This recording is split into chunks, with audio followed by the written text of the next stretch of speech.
Ayong buntag님 감사합니다. 안녕하세요, Jandi. 안녕하세요. So, since Jandi failed in multiplication, so she has to write 30 times of it and then retest. So, it keeps up first and then we will have a retest.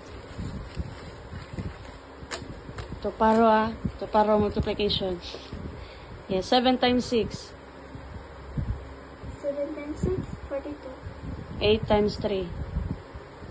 24. 9 times 4. 36. 4 times 8. 32.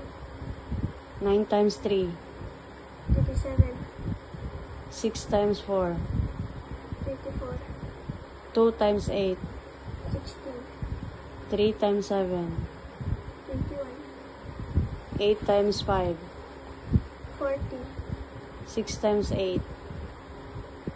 48.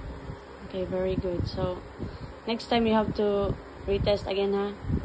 Kamsahamnida. 감사합니다.